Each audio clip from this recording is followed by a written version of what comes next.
حضرت ابو ہریرہ رضی اللہ تعالیٰ عنہ کہتے ہیں کہ اللہ کے رسول صلی اللہ علیہ وسلم سے لوگوں نے کہا، اے اللہ کے رسول صلی اللہ علیہ وسلم، کیا قیامت کے دن ہم اپنے رب کو دیکھیں گے؟ اللہ کے رسول صلی اللہ علیہ وسلم نے فرمایا، کیا تم چاند کو دیکھنے میں کوئی دقت، کوئی پریشانی محسوس کرتے ہو جب چاند 14ویں رات کی ہو؟ لوگوں نے کہا، لا یا رسول اللہ صلی اللہ علیہ وسلم، نہیں اے اللہ کے رسول صلی اللہ علیہ وسلم۔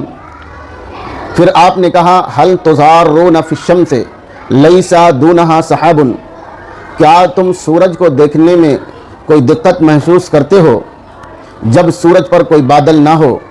لوگوں نے کہا، نہیں اے اللہ کے رسول صلی اللہ علیہ وسلم۔ تب آپ نے فرمایا، فَإِنَّكُمْ تَرَوْنَهُ كَذَلِكَ، تو تم بھی اپنے رب کو اسی طرح دیکھو گے جس طرح سورج کو دیکھنے میں، جس طرح چاند کو دیکھنے میں تمہیں کوئی دقت، کوئی پریشانی محسوس نہیں ہوتی ہے، اسی طرح قیامت کے دن تم اپنے رب کو دیکھنے میں کوئی دقت اور پریشانی محسوس نہیں کرو گے۔ یجمع اللہ الناس یوم القیامہ، قیامت کے دن اللہ رب العالمین لوگوں کو جمع کرے گا۔ پھر اللہ تبارک و تعالیٰ کہے گا، من کان یعبد شیئا فلیتبعہ، تم میں سے جو شخص جس چیز کی بھی عبادت قیامت کے دن کرتا تھا اس کے پیچھے پیچھے چلا جائے۔ اللہ کے نبی صلی اللہ علیہ وسلم نے فرمایا، فیتبع من کان یعبد الشمس الشمس، جو سورج کی عبادت کرتا تھا وہ سورج کے پیچھے پیچھے چلا جائے گا، جو چاند کی عبادت کرتا تھا وہ چاند کی اتباع کرے گا، چاند کے پیچھے چلا جائے گا، جو طاغوت کی عبادت کرتا تھا وہ طاغوت کے پیچھے چلا جائے گا، اور یہ امت باقی رہے گی۔ اس میں اس امت کے جو منافقین ہیں وہ بھی رہیں گے، تو اللہ تبارک و تعالیٰ ان کے درمیان آئے گا اس صورت میں جو اس کی اصل شکل و صورت نہیں ہے، جس کو لوگ پہچانتے ہیں، اس شکل و صورت کے علاوہ شکل و صورت میں اللہ رب العالمین کہے گا، میں تمہارا رب ہوں۔ تب اللہ تبارک و تعالیٰ سے لوگ کہیں گے، نعوذ باللہ منک ھذا مکاننا حتی یاتینا ربنا، ہم تجھ سے اللہ کی پناہ چاہتے ہیں، ہم اپنے اسی جگہ پر برقرار رہیں گے جب تک کہ ہمارا رب ہمارے پاس نہ آ جائے۔ جب ہمارا رب ہمارے پاس آئے گا تب ہم اس کو پہچان لیں گے، تب اللہ رب العالمین ان کے پاس اپنے اس شکل و صورت کے اندر آئے گا جس میں لوگ اللہ رب العالمین کو پہچانتے ہیں۔ تب اللہ تبارک و تعالیٰ کہے گا، انا ربکم، میں تمہارا رب ہوں۔ تو لوگ کہیں گے، انت ربنا، تو ہمارا رب ہے۔ فیتبعونہ، تو لوگ اس کی اتباع کریں گے، لوگ اللہ رب العالمین کی اتباع کریں گے۔ وَيُضْرِبُ الصِّرَاطُ بَيْنَ ظَهْرَيْ جَهَنَّمَ، اور پل صراط کو جہنم کے اوپر ڈال دیا جائے گا۔ اللہ کے نبی صلی اللہ علیہ وسلم نے فرمایا، تو سب سے پہلے پل صراط کو پار کرنے والا میں ہوں گا اور میری امت کے لوگ ہوں گے، اور اس دن رسولوں کے علاوہ کوئی اور نہیں بولے گا، اور رسول اس دن جو بولیں گے، پکاریں گے، وہ یہی ہوگا، اللہم سلم سلم، اے اللہ تو سلامتی عطا فرما، اے اللہ تو سلامتی عطا فرما۔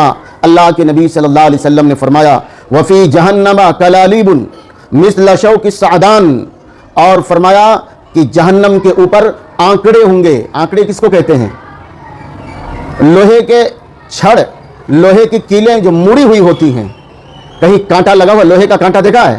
اسی طرح جو مڑا ہوا ہو اسی کو آنکڑا کہتے ہیں۔ کیسے؟ جیسے سعدان کے کانٹے ہوں گے۔ سعدان ایک قسم کا درخت ہے جس کے کانٹے بہت مضبوط اور نوکیلے ہوتے ہیں۔ اللہ کے نبی صلی اللہ علیہ وسلم نے فرمایا، کیا تم نے سعدان کو دیکھا ہے؟ لوگوں نے کہا، ہاں اے اللہ کے رسول صلی اللہ علیہ وسلم۔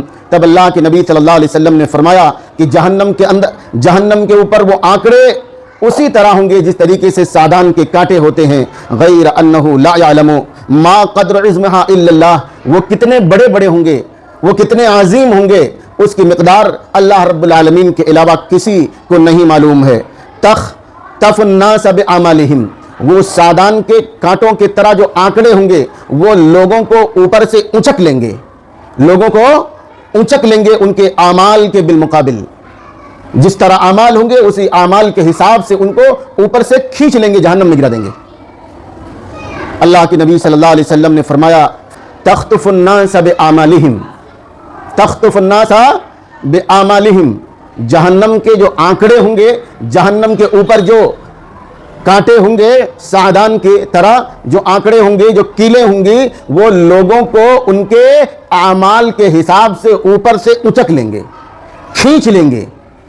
اللہ کے نبی صلی اللہ علیہ وسلم نے فرمایا فَمِنْهُمُ الْمُؤْمِنُ، تو جہنم کے جو یہ آنکڑے ہیں، یہ کانٹے ہیں، ان میں جن کو کھینچے گا ان میں کچھ مومنین ہوں گے، بقیہ بعملہ، جو اسی میں باقی رہ جائیں گے، یعنی ان کو بھی کھینچ لے گا، اور ان میں سے کچھ ایسے ہیں مومنین جو پار کر جائیں گے، جو پار کر جائیں گے، جن کو نجات مل جائے گا۔ یہاں تک کہ اللہ تبارک و تعالی بندوں کے درمیان فیصلے سے فارغ ہو جائے گا، اور اللہ تبارک و تعالی ارادہ کرے گا کہ اپنے مومن بندوں میں سے جس کو چاہے جہنم سے نکال لے۔ امر الملائکۃ، اللہ تبارک و تعالی فرشتوں کو حکم دے گا کہ وہ جہنم سے نکال لیں ان کو من کان لا یشرک باللہ شیئا، ان کو جو اللہ تبارک و تعالی کے ساتھ کچھ بھی شرک نہیں کرتے تھے، کچھ بھی شرک نہیں کرتے تھے، جہنم میں اپنے اعمال کی وجہ سے گر گئے۔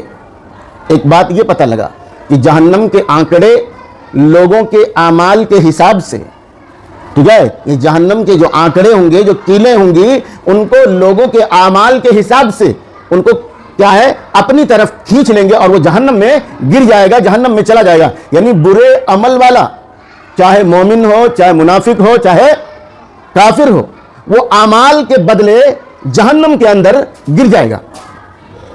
لیکن جب اللہ تبارک و تعالی بندوں کے درمیان، ان کے درمیان فیصلے سے جب فارغ ہو جائے گا، تمام بندوں کا فیصلہ کر دے گا، تو پہلا کام اللہ تبارک و تعالی یہ کرے گا کہ اس کے بندوں میں سے جو اپنے اعمال کی وجہ سے جہنم میں چلے گئے ہیں، لیکن انہوں نے اللہ تبارک و تعالی کے ساتھ شرک نہیں کیا ہے، اللہ تبارک و تعالی ان کے بارے میں حکم دے گا کہ ان کو جہنم سے نکال لیا جائے گا۔ ممن اراد اللہ تعالی ان یرحمہ ممن یقول لا الہ الا اللہ، جن کے بارے میں اللہ تبارک و تعالی ارادہ کرے گا کہ ان پر اللہ رب العالمین اپنی رحمت کرے، جو لوگ لا الہ الا اللہ کہتے تھے۔ فیعرفونہم فی النار، تو فرشتے ان کو جہنم کے اندر پہچان لیں گے، فیعرفونہم باثر السجود، ان کو جہنم میں سجدوں کے اثرات سے، سجدوں کے نشانات سے پہچان لیں گے۔ تاکل النار من ابن آدم الا اثر السجود، جہنم ابن آدم کو مکمل کھا جائے گی، مکمل جلا دے گی، سوائے اس کے جو سجدے کے اثرات باقی ہیں، سجدے کو جو نشان ہے وہ نشان سجدے کا باقی رہے گا، بقیہ مکمل انسان کو کیا ہے جہنم کھا جائے گی، جلا ڈالے گی۔ حرم اللہ علی النار ان تاکل اثر السجود، اللہ تبارک و تعالی نے جہنم کے اوپر یہ حرام کر رکھا ہے کہ وہ سجدوں کے نشانات کو جلائے۔ فیخرجون من النار، تو لوگ جہنم سے نکالے جائیں گے۔ قد امتحشوا، وہ کیسے ہوں گے؟ جل کر کے بالکل کوئلہ ہو چکے ہوں گے۔ امتحشا یہ محش ہے، محش کہتے ہیں کہ چمڑے کو، گوشت پوست کو، مکمل جلد کو جلا کر کے بالکل راکھ کر دے، صرف ہڈیاں باقی بچیں۔ تو وہی کہا کہ لوگ جل کر کے بالکل کوئلہ ہو چکے ہوں گے۔ فَيُصَبُّ عَلَيْهِمْ مَاءُ الْحَيَاةِ، اللہ تبارک و تعالی ان کے اوپر کیا ہے حیات کا پانی، ماء حیات ڈالے گا۔ فَيَنْبُتُونَ مِنْهُ، تو وہ لوگ اس سے اگیں گے۔ کیسے؟ جیسے کوئی دانہ اگتا ہے سیلاب کے کیچڑ سے، سیلاب کے کیچڑ میں کوئی دانہ ڈال دیا جائے اور وہاں سے جو پودا اگتا ہے تو اس کے چاروں طرف تو کیچڑ لگے ہوتے ہیں، جب اگتا ہے تو وہ چمکتا ہوا خوبصورت لگتا ہے، تو اسی کی طرح وہ اگیں گے۔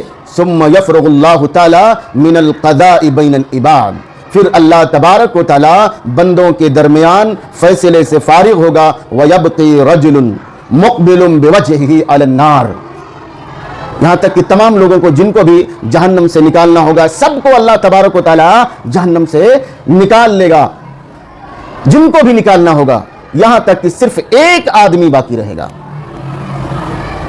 وہ اپنے چہرے کو جہنم کی طرف کیے ہوئے ہوگا۔ وَهُوَ آخِرُ أَهْلِ الْجَنَّةِ دُخُولًا، اور جنت میں جتنے لوگ داخل ہوں گے ان میں سب سے آخر میں یہ شخص داخل ہوگا۔ تو وہ شخص کہے گا اے ربی اصرف وجہی عن النار، اے ہمارے رب، اے ہمارے پالنہار، اے ہمارے پروردگار، تو میرے چہرے کو جہنم کی طرف سے پھیر دے۔ فَإِنَّهُ قَدْ قَشَبَنِي رِيحَهَا وَأَحْرَقَنِي زَكَاؤُهَا، فرمایا کہ یقیناً اس کی زہریلی ہوا جس میں زہر ملا ہوا ہے یہ مجھے بہت زیادہ تکلیف دے رہی ہے، اور یقیناً اس کی لپٹ مجھے جلا رہی ہے۔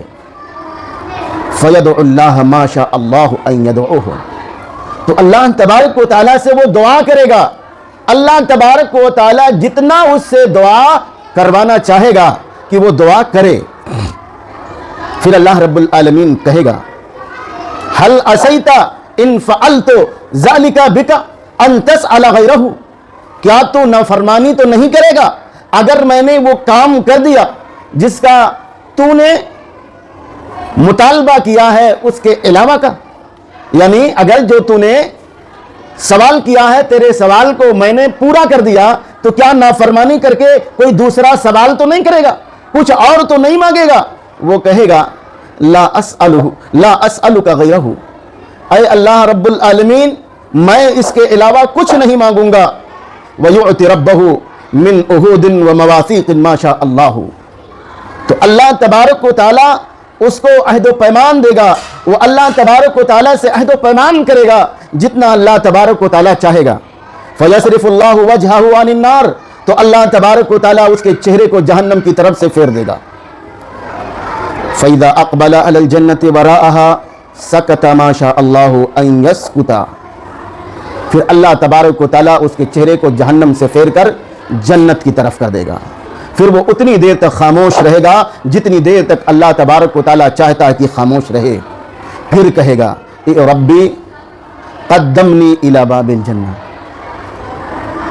اے اللہ رب العالمین مجھے جنت کے دروازے تک پہنچا دے، اے اللہ رب العالمین مجھے جنت کے دروازے تک پہنچا دے۔ تب اللہ تبارک و تعالیٰ اس سے کہے گا کیا تو نے عہد و پیمان نہیں کیا ہے کہ میں جو تجھے دے دوں اس کے علاوہ کچھ اور تو نہیں مانگے گا؟ وَإِلَّكَ يَا ابْنَ آدم، اے ابن آدم تو کتنا بھولا ہے، کیونکہ یہاں ویل تو نہیں کہا جا سکتا نا، کیونکہ تو وہ نکالا گیا وہاں سے۔ ہاں ہائے ابن آدم تیری بدنصیبی، یوں کہہ سکتے ہیں اے ابن آدم تو کتنا معصوم ہے، کتنا بدنصیب ہے۔ ما اقدر کا، تو کتنا عہد و پیمان کو توڑتا ہے۔ کہے گا اے ربی، اے میرے رب، اور اللہ تبارک و تعالیٰ سے دعا کرے گا، یہاں تک کہ اللہ رب العالمین اس سے کہے گا کیا میں نے اگر تجھے وہ دے دیا جو تو نے مانگا ہے پھر اس کے علاوہ کچھ اور تو نہیں مانگے گا؟ وہ قسم کھائے گا اور کہے گا لا وعزتک، نہیں تیرے عزت کی قسم، اس کے علاوہ کچھ اور میں نہیں مانگوں گا۔ فیؤتی اللہ ربہ ما شاء اللہ من عہود ومواثیق، پھر دوبارہ اللہ تبارک و تعالیٰ جتنا چاہے گا اس سے عہد و پیمان کرے گا۔ فیقدمہ الی باب الجنۃ، تو اللہ تبارک و تعالیٰ اس کو جنت کے دروازے تک پہنچا دے گا۔ فإذا قام على باب الجنۃ قد انفحقت له الجنۃ، کہا کہ جب وہ جنت کے دروازے پر کھڑا کر دیا جائے گا، جنت کے دروازے پر کھڑا کر دیا جائے گا، انفحقت له الجنۃ، جنت کے دروازے کھل جائیں گے، جنت کے دروازے کھل جائیں گے۔ فإذا قام على الباب، جب وہ جنت کے دروازے پر کھڑا ہوگا تو جنت کے دروازے اس کے لیے کھل جائیں گے۔ فرأى ما فيها من الخير والسرور، اب جب دروازہ کھلا ہوگا اور باہر سے دیکھے گا کہ جنت کے اندر کتنی بھلائیاں اور کتنی خوشیاں ہیں، کتنی فرحت و شادمانی ہے، کتنی خوشی، کتنا سرور ہے۔ فَيَسْكُتُ مَا شَاءَ اللَّهُ أَن يَسْكُتَ، پھر وہ اتنی دیر تک خاموش رہے گا جتنی دیر تک اللہ تبارک و تعالیٰ چاہتا ہے کہ وہ خاموش رہے۔ پھر کہے گا اے ربی ادخلنی الجنت، اے ربی ادخلنی الجنت، اے میرے رب تو مجھے جنت کے اندر داخل کر دے۔ تب اللہ تبارک و تعالیٰ کہے گا الیس قد آتیت عہودک ومواثیقک، کیا تو نے مجھ سے یہ عہد و پیمان نہیں کیا کہ اگر میں تجھے وہ دے دوں جس کا تو نے مطالبہ کیا ہے تو اس کے علاوہ کچھ اور نہیں مانگے گا۔ ویلک یا ابن آدم، اے ابن آدم تو کتنا بد نصیب ہے، تو کتنا بھولا ہے۔ ما اقدر کا، تو کتنا عہد و پیمان کو توڑتا ہے۔ پھر وہ کہے گا اے ربی لا اکون اشقا خلقک، میں تیرے مخلوقات میں سب سے زیادہ بدبخت ہونا نہیں چاہتا۔ لا اکونو، میں نہیں ہونا چاہتا اشقا بدبخت خلقکا، تیرے مخلوقات میں۔ فلا یزال یدعو اللہ حتی یضحک اللہ تبارک و تعالی منہ، اللہ بھی ہنستا ہے، اللہ بھی ہنستا ہے، یہ عقیدہ رکھو، اللہ بھی ہنستا ہے۔ تو برابر وہ اللہ تبارک و تعالیٰ سے دعا کرے گا یہاں کی تک کہ اللہ تبارک و تعالیٰ اس کے اس دعا سے، اس کے اس عمل سے ہنس پڑے گا۔ فَإِذَا ضَحِكَ اللَّهُ، جب اللہ تبارک و تعالیٰ اس سے ہنسے گا، قَالَ اُدْخُلِ الْجَنَّةَ، تو جنت کے اندر داخل ہو جا۔ فَإِذَا دَخَلَهَا قَالَ اللَّهُ لَهُ، جب وہ جنت کے اندر داخل ہو جائے گا تب اللہ تبارک و تعالیٰ اس سے کہے گا تمنا، تو سوچ، تو تمنا کر، تو آرزو کر، جو بھی تمنا اور جو بھی آرزو تجھے کرنا ہے۔ فَيَسْأَلُ رَبُّهُ، اللہ رب العالمین سے وہ سوال کرے گا، وَيَتَمَنَّا، اور تمنا اور آرزو کرے گا، حَتَّى وَإِنَّ اللَّهَ لَيُذَكِّرَهُ مِنْ كَذَا وَكَذَا، یہاں تک کہ اللہ تبارک و تعالیٰ اس کو یاد دلائے گا، یہ اس چیز کا تمنا کر، اس چیز کا تمنا کر، یعنی اللہ تبارک و تعالیٰ اس کو یاد دلائے گا، اس کا تذکرہ کرے گا کہ یہ تمنا کر، یہ تمنا کر۔ حَتَّى إِذَا انْقَطَعَتْ بِهِ الْأَمَانِيُّ، یہاں تک کہ اس کی تمنائیں، اس کی آرزویں ختم ہو جائیں گی، اللہ تبارک و تعالیٰ کہے گا ذَلِكَ لَكَ وَمِثْلُهُ مَعَهُ، اللہ رب العالمین کہے گا جتنا تو نے تمنا اور آرزو کیا ہے اتنا تجھے دیا جا رہا ہے، اور اسی کے مثل اور بھی تجھے عطا کیا جا رہا ہے۔ اب یہاں راویوں کے اندر تھوڑا اختلاف ہے، یہاں کہا مثل اسی کے برابر۔ عطا ابن یزید ایک راوی ہیں، عطا ابن یزید کہتے ہیں کہ ابو سعید خدری رضی اللہ تعالیٰ عنہ حضرت ابو ہریرہ رضی اللہ تعالیٰ عنہ کے پاس تھے، تو یہ جتنی پوری حدیث ابو ہریرہ رضی اللہ تعالیٰ عنہ نے بتلائی، ان میں سے کسی بات پر حضرت ابو سعید خدری رضی اللہ تعالیٰ عنہ نے ان پر رد نہیں کیا۔ حتی اذا حدث ابو ہریرہ، یہاں تک کہ جب ابو ہریرہ رضی اللہ تعالیٰ عنہ نے یہ حدیث بیان کی کہ اللہ تبارک و تعالیٰ اس آدمی سے کہے گا وَمِثْلُهُ مَاهُ، کہ جتنا تو نے تمنا کیا ہے، جتنا تو نے آرزو کیا ہے وہ تجھے عطا کیا جا رہا ہے، اور اسی کے مثل، اسی کے برابر اور دیا جا رہا ہے۔ تب ابو سعید خدری رضی اللہ تعالیٰ عنہ نے کہا وَمِثْلُهُ نہیں ہے، وَأَشْرُ أَمْثَالِهِ مَعْهُ، جتنا تو نے تمنا کیا ہے، جتنا تو نے آرزویں کی ہیں، اس کے 10 گنا اور عطا کیا جا رہا ہے۔ تب ابو ہریرہ رضی اللہ تعالیٰ عنہ نے کہا ما حفظت الا قوله ذلك لك ومثله، کہ مجھے صرف یہی یاد ہے کہ اللہ کے نبی نے یہ لفظ استعمال کیا کہ یہ تیرے لیے ہے اور اسی کے مثل اور۔ تو ابو سعید خدری رضی اللہ تعالیٰ عنہ نے کہا اشہد انی حفظت من رسول اللہ صلی اللہ علیہ وسلم قوله،